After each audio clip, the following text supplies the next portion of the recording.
feminism, and ecologism. The new ideologies are not only new but also differ from classical ideologies in a range of other ways. This has altered the focus and sometimes the terms of ideological debate. Three broad differences can be identified. In the first place, there had been shifted away from economics and toward cultural liberalism. Conservatism and socialism were primarily concerned with the issue of economic organization, or at least their normal moral vision was grounded in a particular economic model.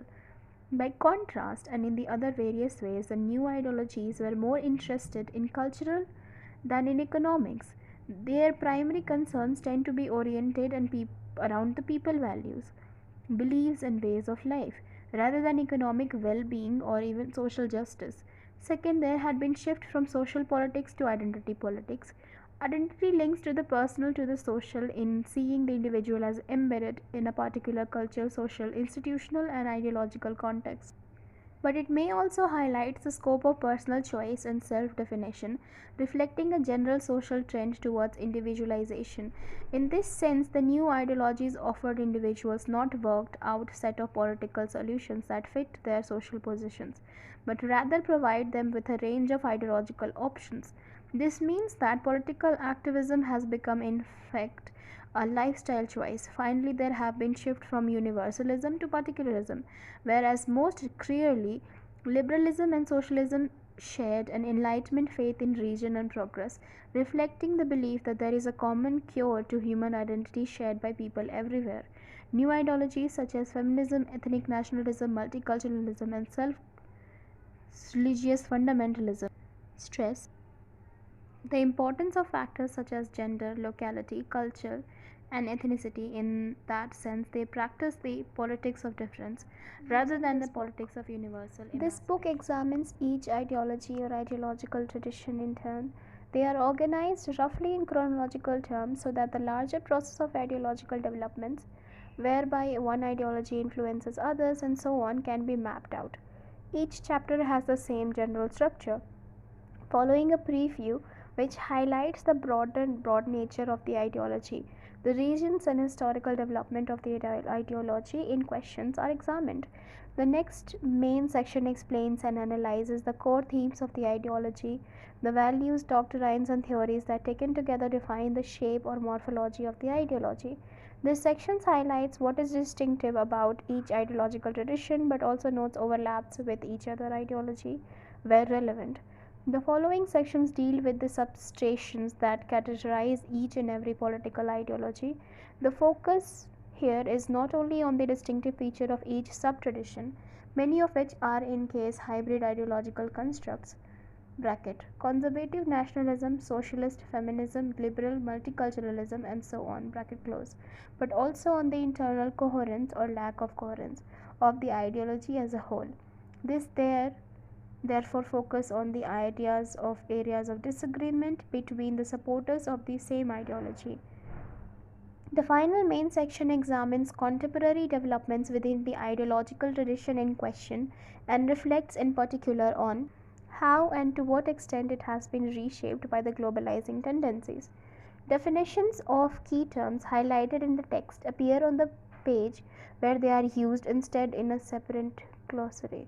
Boxed material can be found in each chapters providing more information about major thinkers in each tradition, key concept, rival perspective on important political themes, points of tension with each ideology and how the ideology is configured internally. Each chapter concludes with a list of questions for discussion and suggestion for further reading. A full bibliography appears at the end of the book. As a navigational aid, the index entries for material in boxes are in the bold and on page definitions are in italics. The companion website features, among other things, a researchable glossary of key terms about websites to support further study and articles and other materials relevant to the political ideologies. Questions for discussion. Question number 1. Are practical men really the slaves of academic scribbles? Keynes. Question mark. Question number 2. How does the Marxist concept of ideology differ from the mainstream concept? Question mark. Question number 3. Is ideology necessarily false? If so, why? Question mark. Question number 4. Can socially unattached intellectuals rise above ideology? Question mark. Question number 5. Are all sets of political ideas ideologies or only some of them? Question mark. Question number 6. To what extent do ideologies differ in terms of their conceptual structure? Question mark. Question number 7. What is new about the new ideologies? Question mark. Question number 8. To what extent ideological commitment a life rechoice? Question mark. Question number 9. Does the rise of new ideologies mean to avoid one and that the old ones are now defunct? Question mark. Question number 10. How does an ideology differ from a philosophy? Question mark. Further reading. Fensenstein, M. and M. Kenny's Political Ideologies, name of the book. The Reader and Guide from 2005. It is a very useful collection of extracts from key texts on ideologies and ideologies, supported by lucid commentaries. Frieden M. Ideology, A Very Short Introduction is the name of the book, written in 2004, an accessible and lively introduction to the concept of excellent ideologies. And what is it? Schwarzmantel's The Age of Ideologies, Political Ideologies from the American Revolution to Postmodern Times. That was the name of the book, 1998. A broad-ranging analysis of how the major ideological traditionals coping with the challenge of the postmodern society. Pragmatism. Pragmatism is behavior shaped in accordance with practical circumstances and goals rather than ideological objectives. Hegemony. The ascendancy of domination of one element of a system over others for Marxists. Hegemony implies ideological domination. Paradigm. A set of related principles, doctrines and theories that help to structure the process of intellectual inquiry. Social movement. A collective body distinguished by high level of commitment and political activism, but often lacking clean organization.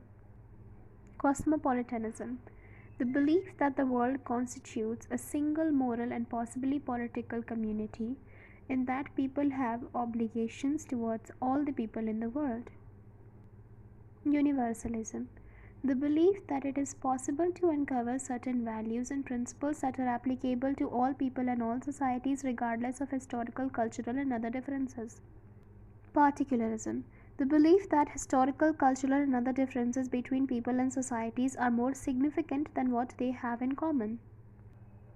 Perspectives on ideology. Now, what were the perspectives of liberals? Liberals, particularly during the Cold War period, have viewed ideology as an officially sanctioned belief system that claims a monopoly of truth, often through a specious claim to be scientific. Ideology is therefore inherently repressive even for totalitarians. Its prime examples are communism and fascism. What were the behaviors and beliefs of conservatives of ideology? Conservatives have traditionally regarded ideology as a manifestation of the arrogance of nationalism.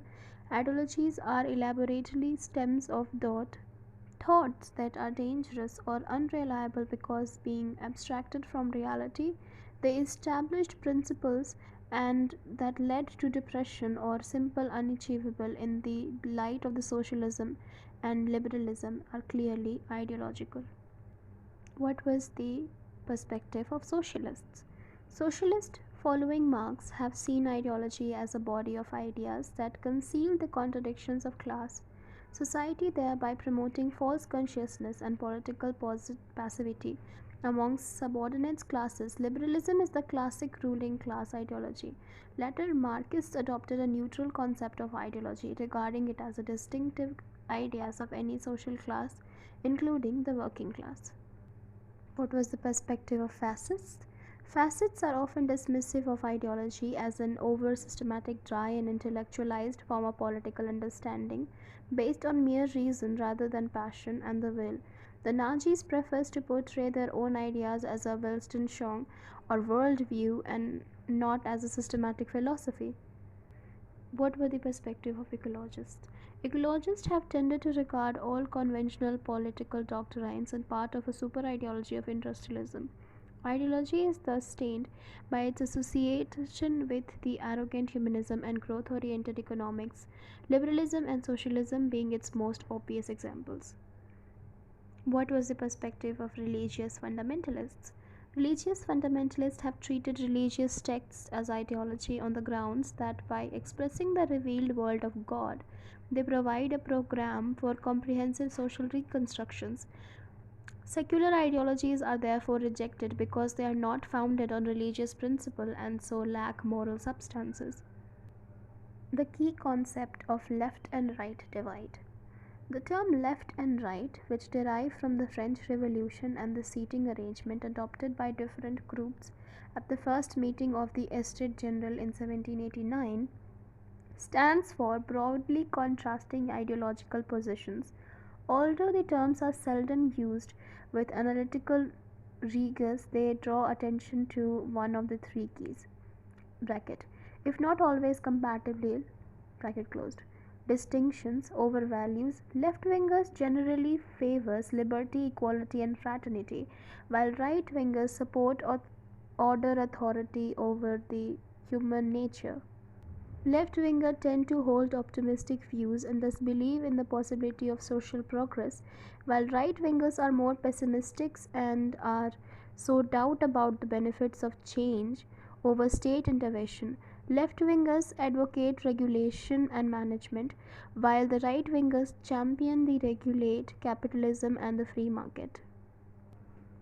Key concept: globalization.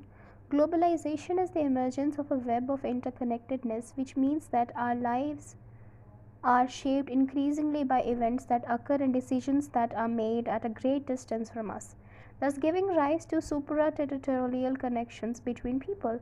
However, globalization is a complex process that has a range of manifestations. Economic globalization is the process through which national economies have, to a greater or lesser extent, been absorbed into a single global economy. Cultural globalization is the process whereby information, commodities, and images produced in one part of the world have entered into a global flow that tends to flatten out cultural differences worldwide. Political globalization is the process through which policy making responsibilities have been passed from national government to the Chapter international 5: organizations. The Feminist Perspective. Jenny Chapman. The emergence of radical feminism and the women's liberation movement in the late 1960s and early 1970s had a profound influence on how politics is defined by political scientists, as well as more diffuse effect on cultural values throughout the Western world. The political character of male female relations and the idea that the personal is politics are widely accepted, and great changes have taken place in the way the law, the media, and millions of ordinary people approach the subject of gender. Women's experience is accepted as valid and a field of study in the new area of women's study and in traditional disciplines. Issues which go to the heart of male power over women but were treated as being non-political and therefore non-issue in the dominant culture. Issues such as abortion, rape and other form of violence against women have been redefined and put squarely on the political agenda. Feminism has also become an object of political analysis in its own right, researched and taught by feminists, and the subject of an ever growing literature written almost exclusively by feminists. The fact remains, however, that much of the original feminist agenda for political analysis has still not been worked through by feminist political scientists, let alone the mainstream. With the passage of time, too, the radical idea that has so much impact are radical no longer. While the vast amount of feminist theorizing, publication, and debate that has taken place since the 1970s has not only fragmented the women's movement but also obscured in original, unequivocally political character. In fact, it had led feminism in so many diverse directions that many feminists today would question whether a coherent feminist approach to anything is either possible or desirable. If I did not believe in a possibility of a feminist approach to politics, I would not have agreed to write this chapter. However, the feminist perspective could never be easy to define, for it has always been a relative and shifting one. For well over a century, feminism has been an active social movement constantly promoting change and changing shape itself in response to change in society and the other social movement with which it interacts. Pattern of internal conflict and diversity reflecting women's dependence on men in a male dominating society, as well as the strategy dilemma and conflicting goals which flow from their experience as women were established long ago. The modern movement is also affected by its international character. Ideas and practice are communicated rapidly, but differences in social and political context produce distinctly different kind of feminism. Thus, for example, Nordic state feminism in the 1980s clearly reflects its social democratic content and distinguish it sharply from the philosophical bent of some French feminism. The strength of liberal feminism and diverse radical movement in the USA and the anguished fragmentation of the British woman movement. It is impossible to do justice to such a complex subject in one chapter. And what follows is a selective account that reflects my own standpoint as a feminist and a political scientist. It is arranged in three sections. The first introduces the original political agenda of modern feminism from its origins in gender theory to its core political concept such as the personal in political, the public and private spheres, the feminist democracy.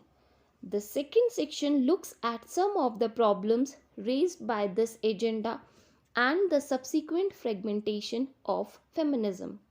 The third section focuses on the uneven feminist presence in selected fields of political science and the challenges still to be met. Radical feminism and the original political agenda of modern feminism.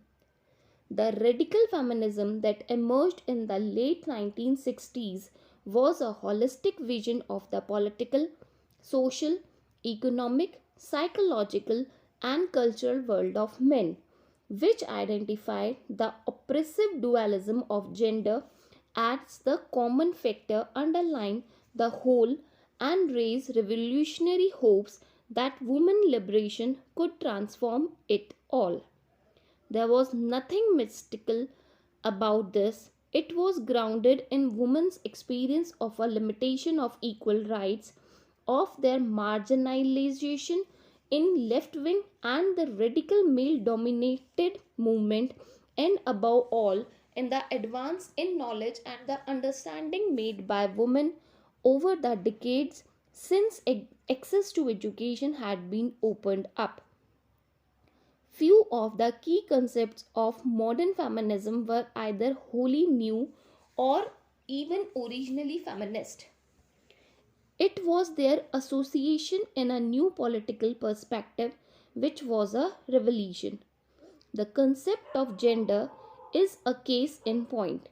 Although the distinction between biological sex and the cultural construction of gender was crucial to the radical perspective and is the fundamental distinction between radical feminism and its equal rights and socialist precursor.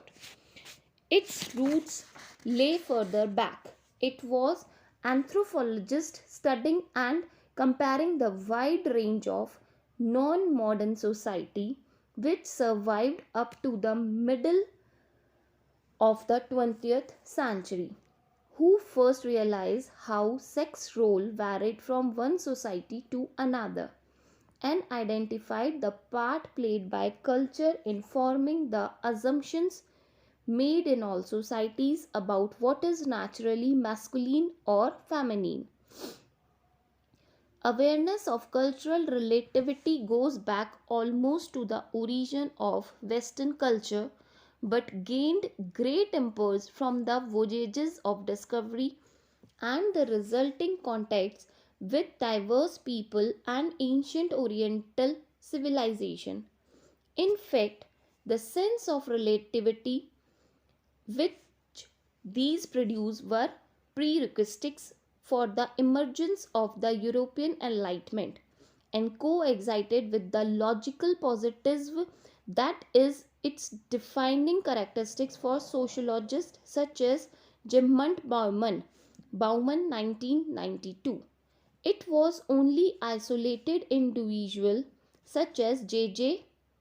Rossio, however, who paid more than superficial attention to the implication of cultural relativity for male female relations until the 20th century and the entry of women to career in anthropology and the social sciences. There are many slightly different versions of the gender theory these women produce, but the following account identify the essential on which feminism was to draw. What they found was that all society react to the biological difference between men and women by elaborating a dichotomy of male and female gender upon it. There is amazing variation, however, in how the sexes are perceived in different culture. What is proper to one sex in one society may be assigned to the other elsewhere, and the amount of differences between the sexes may be much greater in some cases than others. The result is almost infinite variety of gender stereotype, which tell us little or nothing about the innate properties of the individual expected to conform to them, but the nevertheless deeply rooted in society through its structure and an individual through the complex process of socialization in which we learn to see ourselves through interaction with society. However, there is also a common thread in the way that male and female are shaped and valued. First, women's reproductive role, childbearing and lactation, is always as the core of female gender, while maleness is defined in terms of difference from the female. The result is that the acquired value of nurturing, service, and subordination to the needs of other, always to a greater or lesser extent identified with women in extension of their reproductive role, are correspondingly absent from the male. In their place are competition, self exertion, and achievement. However, the activities and attributes peculiar to men, whatever they are held to be, are not just different from those of women. They are valued more highly too. Gender is not just a dichotomy of male and female, but a hierarchy of male over female. As a result, caring and nurturing values and activities are devalued, while competition and achievement, along with the inequality they inevitably produce among men as well as between the sexes, are prized highly. Why did societies elaborate on reproductive difference and turn it into inequality? An essential tendency to dualism was in theory and innate male aggression another, but the crucial explanation were those advanced by post-Freudian anthropologists such as Mead, who located the male drive for status and achievement in the response of men to women exclusive mothering, lacking the secure, unsought identity that women had, and to a greater or lesser extent excluded from the experience of mothering. Men defined themselves in terms of an elusive masculinity which must constantly be reasserted and imposed not only on women but on other men who otherwise might prove more masculine. This need to exert their difference explained plausibility both the hierarchical character of gender and the fact that men so often secure the sphere of male attribute and achievements by deliberately keeping women out. There was no reason, however, to believe it was innate any more than women's exclusive mothering must extend beyond their basic reproductive role. The fact that this kind of gender theory is contentious nowadays does not alert the fact that it was absolutely crucial to the emergence of modern feminism and its core political concepts. If gender role and values were cultural construct, they could be changed. What radical feminism did was recast this as a political theory by substituting power and domination for achievement and superiority in the account of male value and translating women unequal status and restricted role into political terms of subordination, powerlessness and oppressions. This was what gave the statement that the personal in political its enormous significance for modern feminism. Suddenly, the negative experience of so many women who could not fit their gender stereotype or value their inferiority was no longer seen as something purely personal, for which their individual failure as a woman was to blame, but as part of a political relationship with men. Conversely, if the oppressive nature of female gender was political in character, then so was every woman's discounted. However, in order to realize this and make common cause with other female, women had to escape from their own internalization of female gender and the low self esteem, apathy, and sense of helplessness that went with it. This was consciousness raising, a form of adult political socialization in which women meeting separately from men could overcome their marginalization and recognize each other as full individual whose experience was as valid as that of men.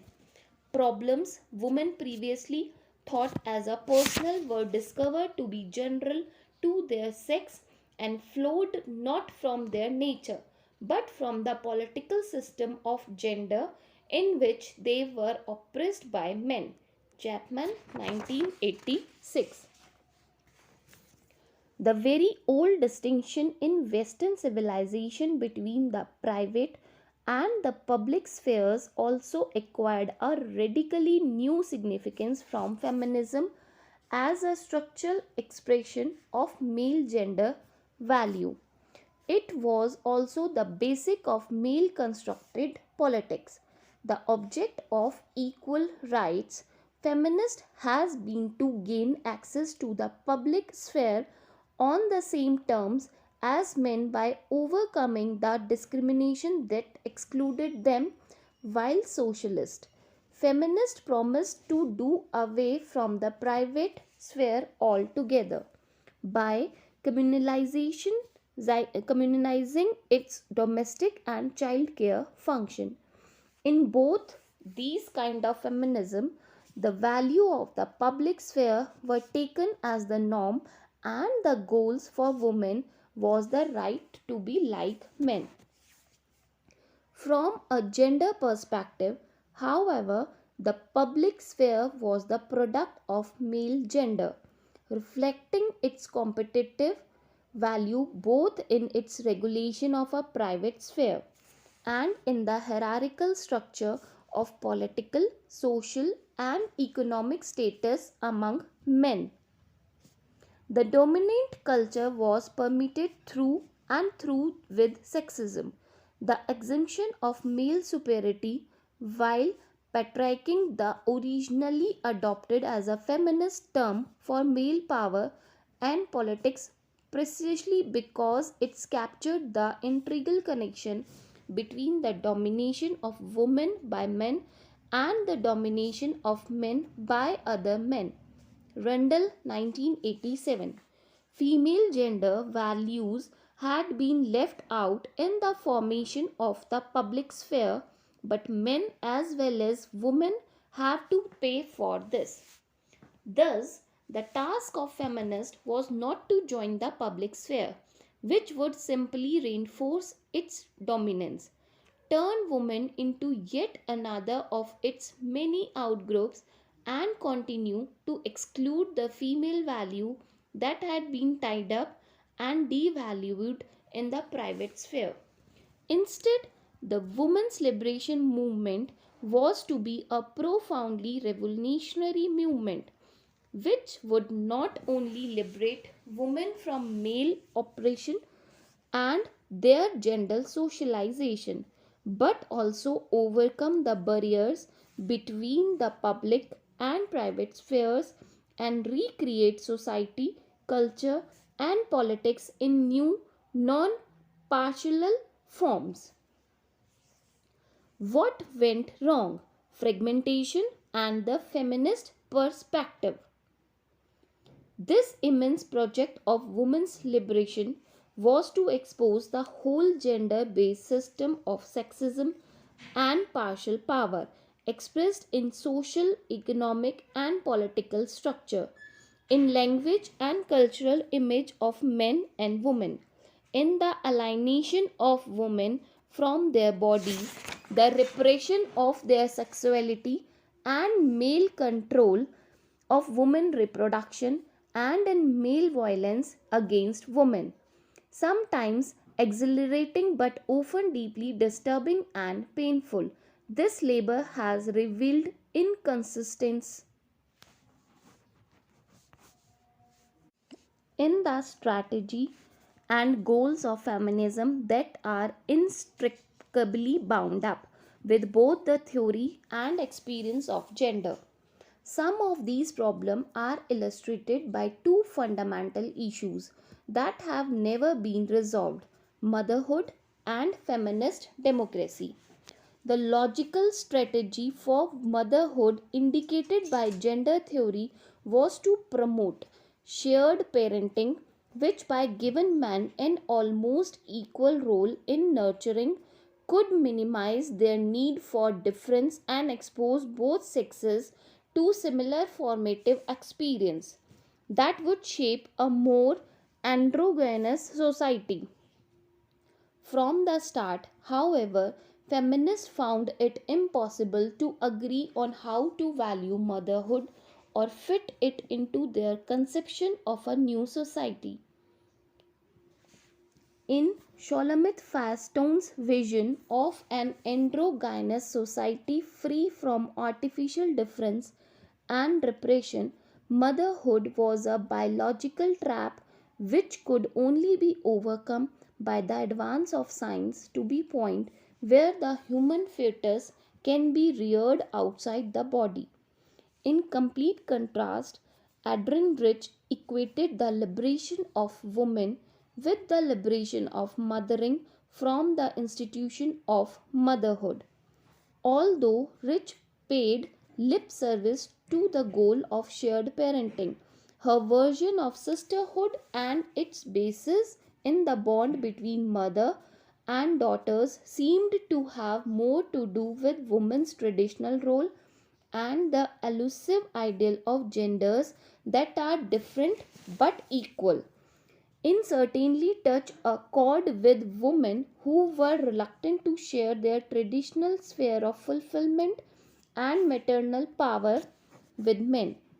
In addition, in societies where the incidence of women's single parenthood is rapidly increasing, whether from choice or necessity, even advocates of shared parenting have found themselves obliged to support women in a form of motherhood that entails the ultimate exclusion of male from parenting and can only reinforce the system of different but unequal. Chapman 1993. These positions with regards to motherhood signal some of the most divisive episode in feminism since the early 1970s. The link between sex and gender, the point of departure of modern feminism, has become a battleground over the issue of essentialism, that is, blurring the distinction between biological sex and gender so that the characteristics of men and women produced by culture are treated as being fixed and natural, either because men and women are believed to be innately different or because their different reproductive role have incredible effect. Thus, the assertion of mothering led to some extremely essentialist platform which depart from gender theory to identify women with nature, maternal power, and a fixed cultural superiority to men. For example, Delhi 1979, and also let feminists out of the necessity of changing men, although hardly any feminist endorse such claim. This thinking is often exploited nowadays by those who wish to deassociate feminism and women's future from any link with their biology, a tendency which may also be fueled by dismay at the long often negative struggle faced by the pioneer of Personal Politics, Snito 1990, and the natural inclination of feminist academy to prioritize their own special interest. Thus, Young 1984 is fond to argue that if shared parenting entails monumental changes in all institutions in society, then relations of parenting cannot be changed without first changing their structure. From here, it is but a short step to the categorical insistence of some contemporary feminists that gender is not derived from sex at all, but has been imposed on it. Gender precedes sex, says Delphi 1993, an assertion which to my mind implies more than a trace of wishful thinking and a redefinition of gender, so profound that she ought to use a different word. Even this can look like a bulwark, however, against extreme forms of most modernism, which would redefine essentialism as the derivation of meaning from any kind of structure. Hoff 1994. Rejecting existing politics, many feminists set out to build a new political world of non hierarchical, unstructured political forms and relationships, which would reflect the web of particular relationships and personal responsibilities in women's nurturing role and form the basic of a new feminist democracy.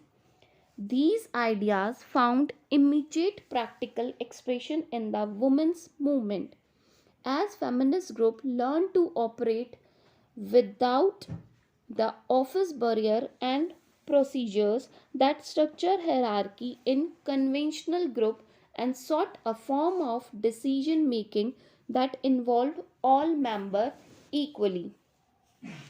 Although experience showed that political equality does not emerge spontaneously in a regulated group. Freeman 1974.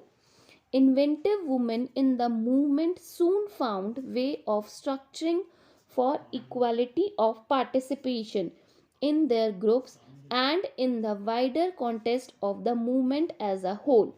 Involved the practice of networking to enable some degree of coordination in the movement as a whole.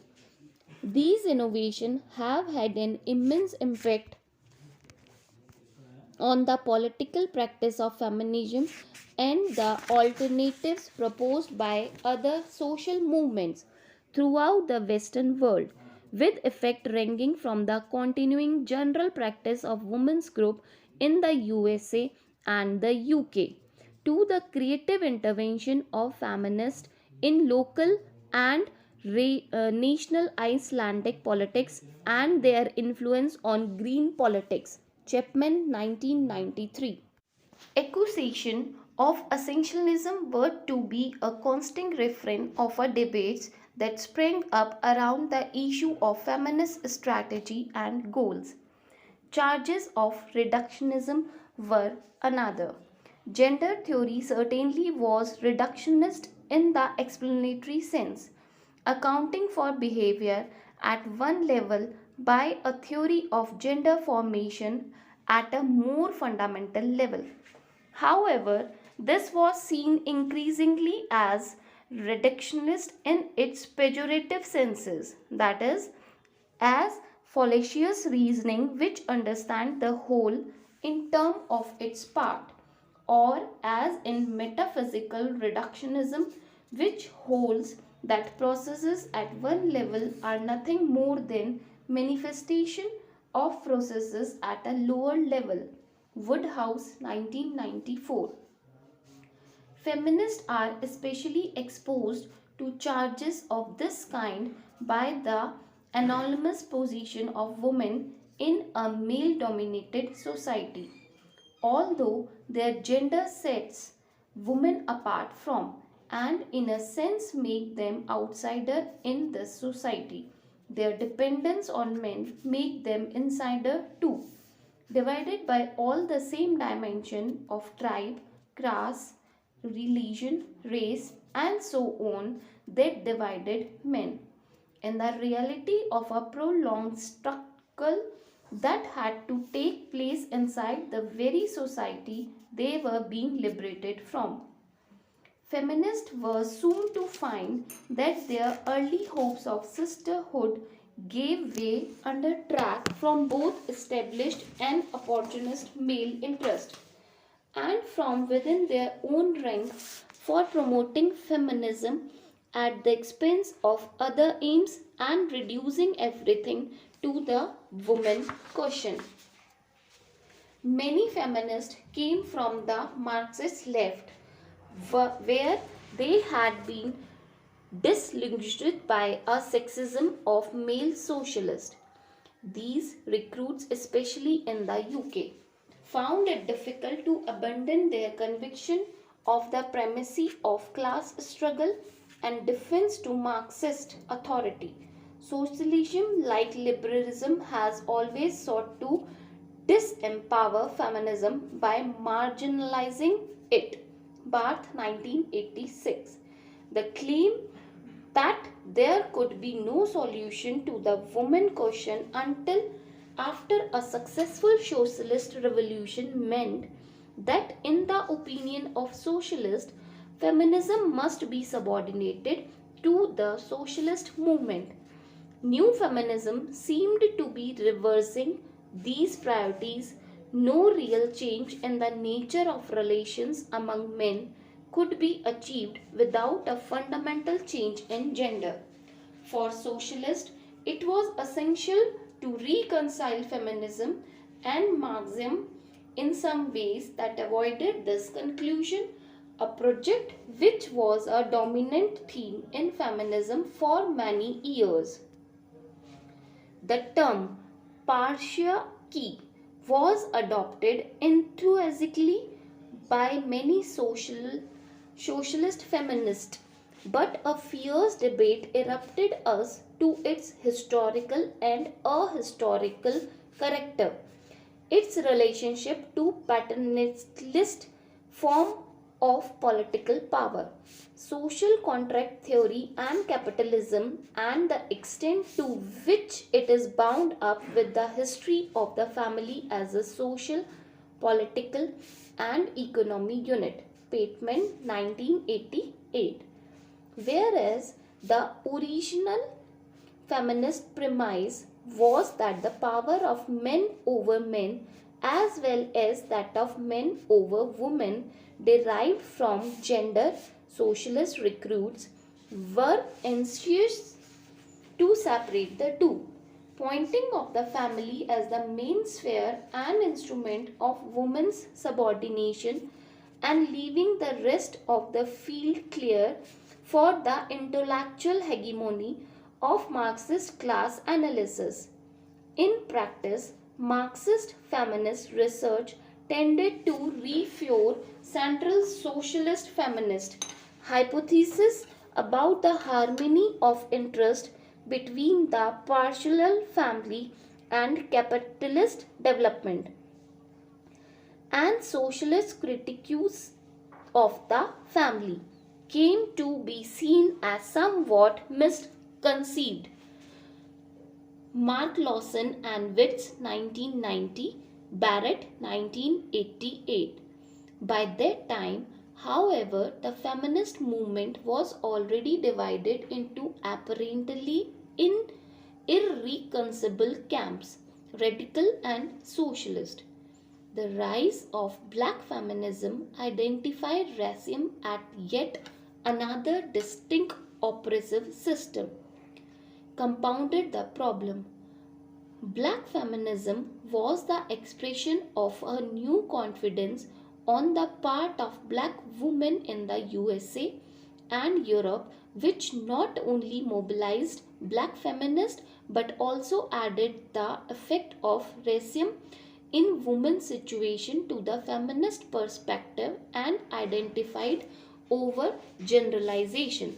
For example, about the role of the family, the state and the labor market, stemming from the leading role of white women in the women's movement. It also led to link their third world feminist, which opened up new views of women's experience and aims to Western feminism and exposed the ethnocentricity of some of its assumptions. Sadly, black feminism also had a negative impact. Its core was the assertion that the experience of black women was unique because of racism. White women could not speak for black.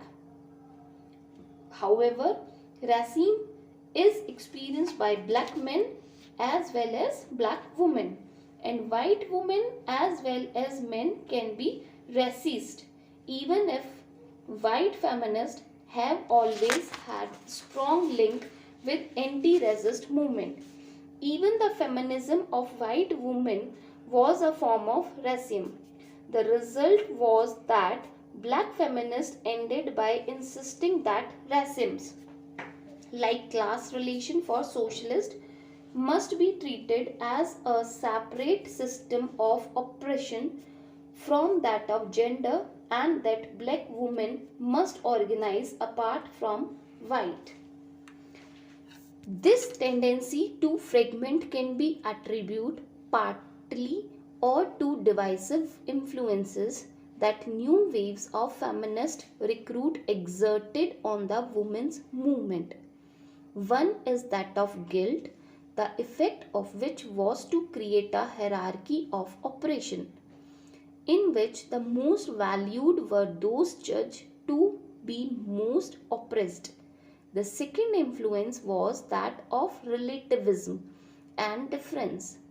Most feminists were very ready to admit that every group's experience is to some extent unique and should be voiced a particularly appropriate attribute in view of deconstruction.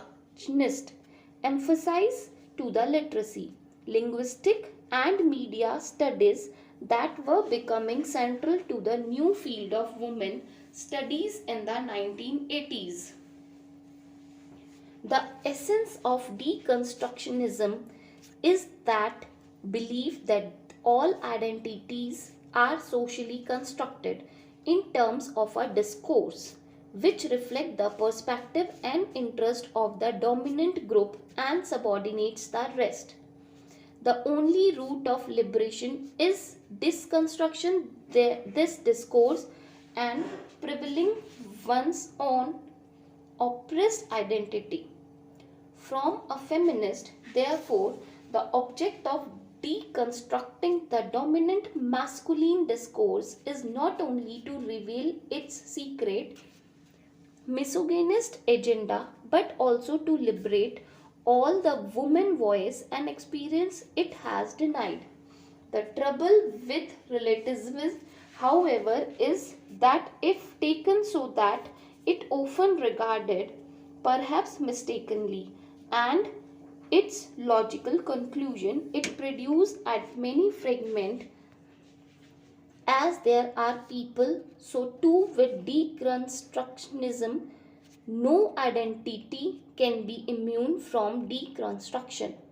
For feminism, the outcome was a movement of diverse and overlapping oppressed group whose feminism was only the common factor, not the primary one. At the theoretical level, however, liberation by deconstruction has not simply undermined the unity of feminists. It has also brought an intrinsic problem of modern feminism into focus. The revolt against the oppression of women puts feminists in the difficult position of trying simultaneously to articulate the woman voice which male dominated culture are suppressing, that is to speak from the point of view of women who have been gendered and advance their interest, and to escape from the tyranny of gender altogether. Each project is essential.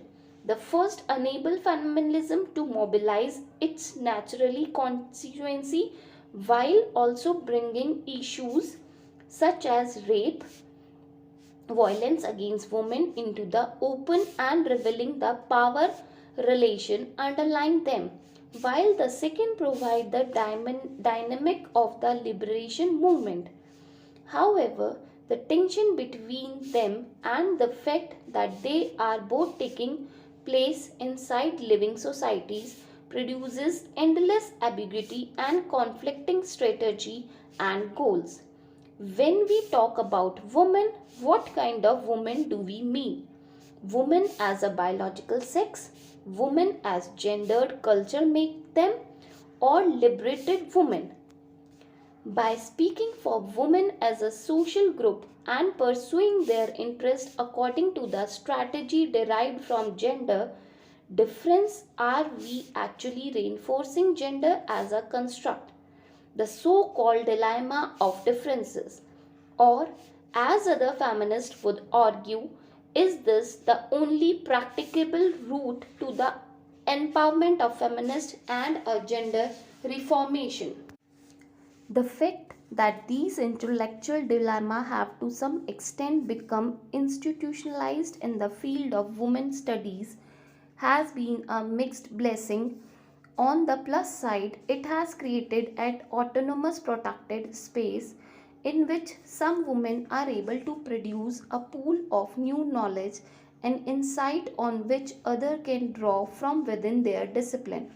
Without this, the study and legitimation of issues such as rape, pornography, and violence against women would not have taken place. The observe is that this space may become a ghetto, insulating the outside world from the feminist idea and fencing in the inhabitants from dialogue with a sufficiently wide range of others to prevent their becoming introverted or even colonized by a hegemonic doctrine such as Marxism or postmodernism. Indeed, a markedly doctorism and even theological tendency run like a continuous thread through the debates of modern feminism, along with the tendency for feminist writing to become so intellectual and exoteric as to exclude the vast majority of women.